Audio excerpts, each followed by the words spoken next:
Start with some news, like I mentioned. Yeah. We'll get to the roster cuts a little later in the show because 4 o'clock's the deadline. Yeah, I just want to make sure we have all the information. I get the itch. Don't say that. Oh, it's Tuesday at 4 p.m. Very sensitive, man. for time, It just doesn't feel like it now. And Please don't let my phone ring. 12:30, so we're going to do it later in the show. Okay. We're not ignoring it, I promise. But yesterday we got some big news from Kevin Stefanski. A bunch of guys were activated off the PUP list, including Greg Newsome, Dalvin Tomlinson, Jack Conklin, Jedrick Wills, and DeAnthony Bell.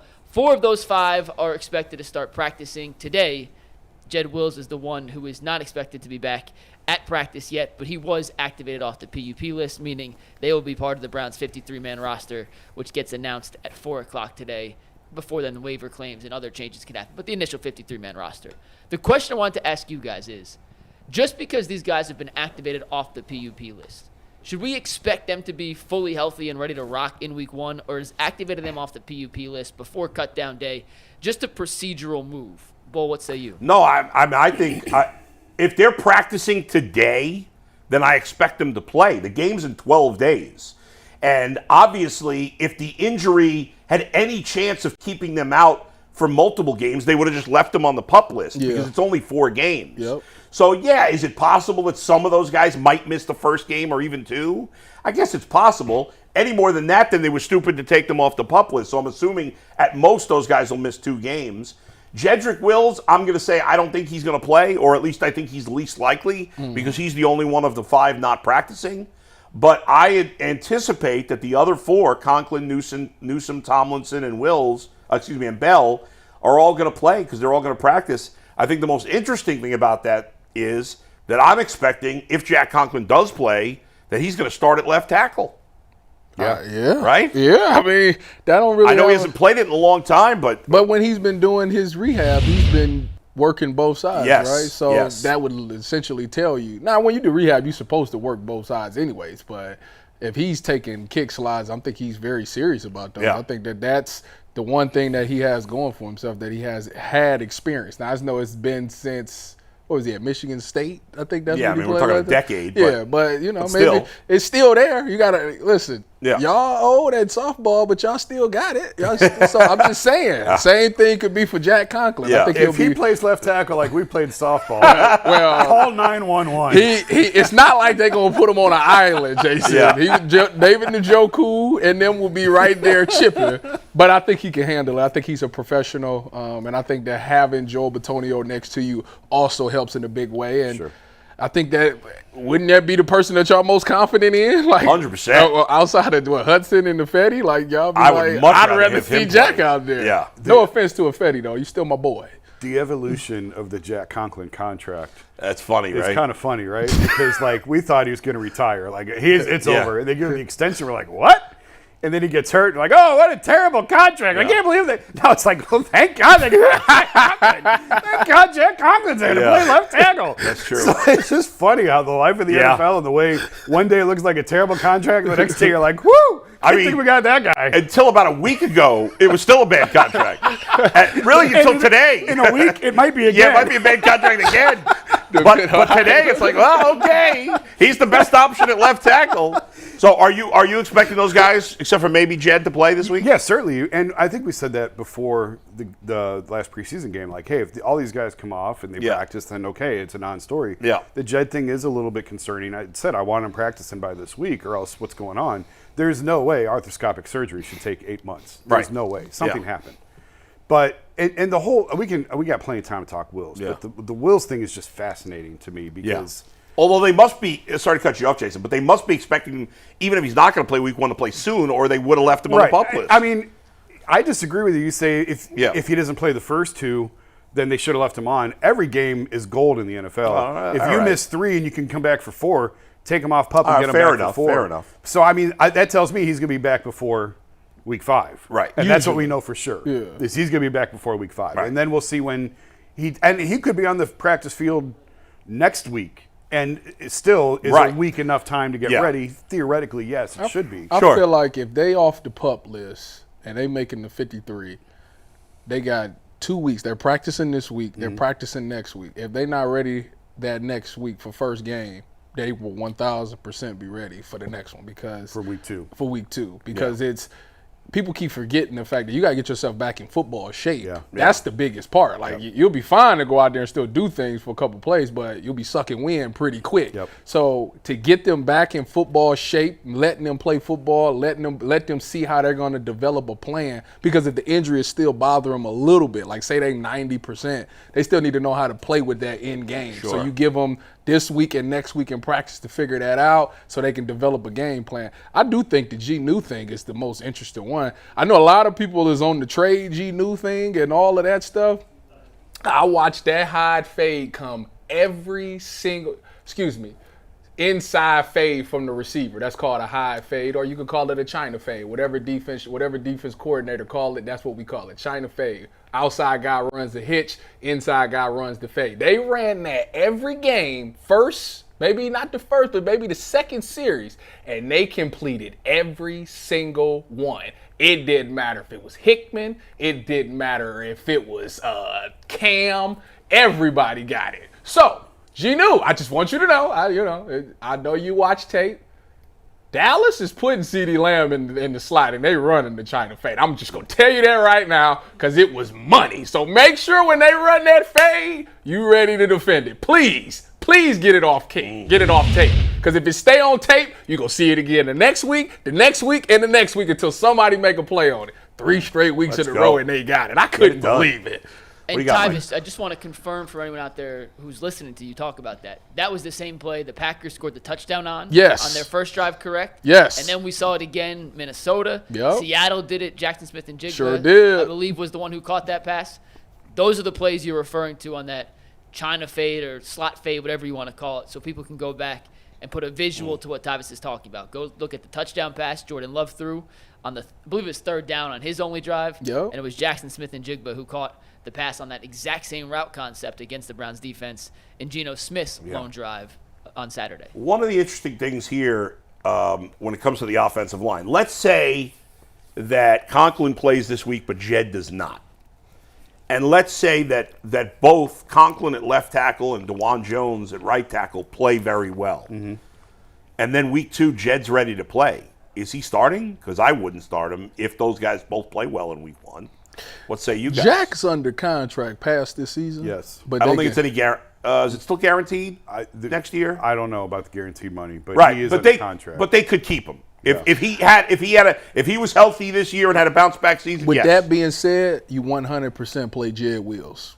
Really? You got to know. You got to make a decision. You got to know. Yeah, you got to know by the end of the year what you're gonna do. Because if you don't play him at the potential expense of. I mean, if it start going bad, get him out. They played Baker with one arm. Yeah. For the exact same reason. I hear you. This is the year of answers. Like, we need answers. I know that, but if Jack Conklin, let's say Jack goes out there and plays great at left tackle, why would you mess with it? Jed's gonna come back and play the next week. I think that would. Now, if Jed stinks it up, go get him. It's only 1 week. It's only 1 week. But he has a track record of when he's healthy being a good player. I know it's at right tackle. I'm with Tyvis though. I gotta know. They gotta and I said earlier, the Jed thing is fascinating, and this is why. Because the Browns, historically under this regime, when they believe in guys, they lock them up right away. And they did it with Nick Chubb, they did it with Myles Garrett. The minute they could extend him, they extended him. Yeah. Jerry Jeudy hadn't even played it down for them yet, and they already extended him. Mm-hmm. When they have a philosophy, when you go and get the contract done, you want to be in early rather than late. Yeah. Well, you don't know after 4 years on Jed? But that's what I'm saying. With Jed, the fact that and I hadn't really put all those pieces together until the last couple of weeks when I really started thinking it through. It's like they had plenty of time and options to extend him, and they haven't. And that is kind of interesting to me just because the fact that with all their other guys, when they know, they go and they get those deals done. And the fact they haven't done it with him leads me to believe maybe this is his and last it's not year. like you're paying them top tier money. Okay, but if maybe they've already decided they're not going to sign. But that's what I'm saying is I know the reason they kept running Baker out there was because they had to make a decision on whether or not they were going to commit to him long term. But I don't want to relitigate the whole thing. You got to know. I don't want to relitigate the whole thing. Yeah, I hear you. But I'm just saying. That never made any sense. Well, they were out of time, and they had to know what they were going to do with him. How are you going to know if he's hurt? But anyway, go ahead. If you bench him, you're really not going to know. So with Jed, it's sort of the same thing of you got to know. You got to know right now what you have. And he was trending up his last couple starts before he got hurt. Part of me feels like if you're in year 5 and you don't know, then you have your answer. Right. But part of me also is like, I mean, he comes out and has a great year. It's such a hard position to fill. Franchise tagging. So it's just. Now you can't. The franchise tag for a left tackle is 30-something mil. Oh, never mind. I wonder. Close to 30 mil. Never mind. Here's another possibility when it comes to Jed Wills. It might not be necessarily the talent that they're not sure about. It may be the attitude, the heart. And maybe that's not fair to say that, but it seems like there's something going on with the way this. There was no talk about Jedrick Wills missing the beginning of the season, and he's missed all of camp. This feels like it's totally out of left field. There's at times on the field where it looks like he's not working hard, and maybe he is, and I'm just missing something. Like he really does. So maybe there's something to that. Maybe there's something to it. Maybe he doesn't love football. Not everybody loves football. I mean, Zach, and I think I told the story before. Zach will be in a little bit later, but the one game where it really just stood out to me was the game against Buffalo in Detroit, the snow game when we went to Detroit. And he said and Zach was like, just watch Jed. Just watch when they come out of the tunnel. Yeah. And Jed comes sauntering over, and everyone's on the field, and they're going through stretches and pregame, and Jed just comes and sits down on the bench like this. And it's fair or not, the body language that he exudes at times is awful. Well, it is. It's awful. It's fair. Maybe I get what you're saying, but if everybody else is working out to get ready and he's just sitting on the bench, I mean, it's one Isn't example. that fair criticism? It's just one example. But if you just watch him. It takes him 20 minutes to put wristbands on, and it's just everything's slow. It's aggravating sometimes. And again, I've been one of his biggest defenders. He don't have a sense of urgency, is what you said. Yeah, Tyvis, let me ask you this. I'm curious. When you played in the NFL, way back when, were there players that didn't love football? Yes. Right? That just only that's all sports. It was 100%. I'm good at it. You're good at it. Yes. You're huge. And so I'm going to do it. You can make a lot of money. I don't know. I don't players necessarily want to be the best at it, but I'm good at it. Yeah. It's paying my bills. It's providing me a lifestyle. Yes. Were there some guys that didn't even care if they won? Like it didn't matter. They just wanted to get paid. Nothing else mattered. I feel like you have to have some type of competitive nature. Yeah. I would say that some of the losses, people took losses differently. I'll say that. It didn't hit. Yeah. Like some people was like, don't talk to me until game time next because I'm that upset. Right. And there's some people that's like, whatever. Yeah, what we doing next? Yeah. What we going out tonight? Right. And we as fans, we're passionate. We live and die with the games. Every Browns fan, not every Browns fan, but most Browns fans live and die with the game. And you want to think that the players feel the same way, and some do, right? But some, it's just their job. Yeah, that's a fact. I want to ask you about something, but I would close the loop on this. What was that movie? It was like it's an awful movie, but it's the Jimmy Fallon Red Sox fan movie. Yeah. With Fever Drew Barrymore. Fever Pitch. Yeah. Do you remember? I think this was the movie. You remember the scene where the fans are devastated at the loss, and they go to dinner, and the players are at dinner yucking it up, and they're like, "This is worse on us than it." And I'm like, "Yeah." A lot of times, guys are certainly, depending on the level of the loss, if it's a championship, whatever, guys are devastated. Yes. If it's just a random loss or whatever, guys don't care.